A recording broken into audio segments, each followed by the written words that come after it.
Illinois Governor J.B. Pritzker going after El Salvador because he says they're helping the Trump administration curtail due process in the United States. It's Illinois in Focus Daily. I'm Greg Bishop. Like, subscribe, hit that notification bell, get the headlines in your inbox, and go to thecentersquare.com for that newsletter. Let's check out a news release from Governor J.B. Pritzker's office. Pritzker announces measures in response to Trump administration's constitutional abuses. State of Illinois to take measures against... You have to, There we go. We'll take measures against El Salvador. Sorry to deafen you guys. For aiding Trump's unconstitutional deportation scheme. So going through this a bit, you see, the various things the governor's wanting to do. In this news release, he talks about investments, and in particular, for instance, like pension investments. He wants to evaluate if Illinois pension funds benefit El Salvador. He wants to stop procurements from El Salvador, and he wants to analyze trade with El Salvador. The governor saying in that statement that the United States Constitution guarantees due process. We are witnessing Donald Trump erode our fundamental constitutional rights in real time, and we must fight to restore the balance of power. The state of Illinois will stand up for the rule of law and do everything in our power to stop the Trump administration from ripping apart our most basic rights. My colleague Jim Talamonte, he connected with several people on this, including Erin Delaney, who's now the Cook County Republican chairman. And he also talked with a former teacher who taught at the El Salvadorian consulate, I believe. Let me see if I can find this story for you.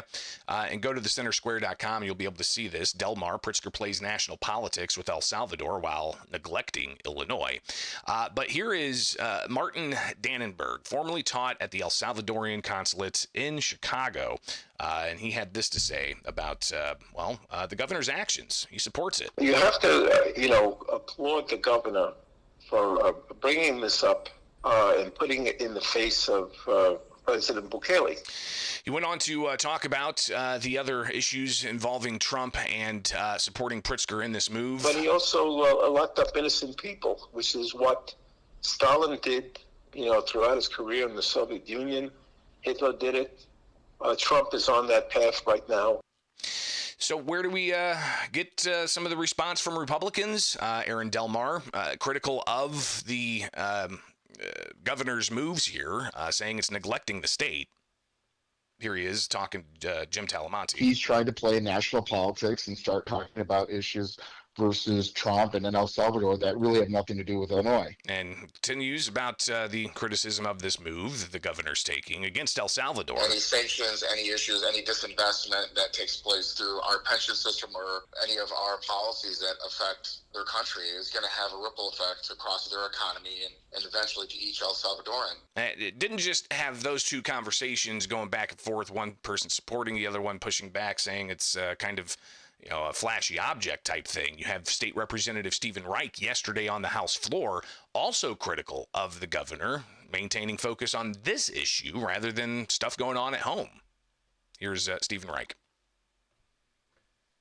Representative Reich, for what reason do you seek recognition? Point of personal privilege. Please proceed.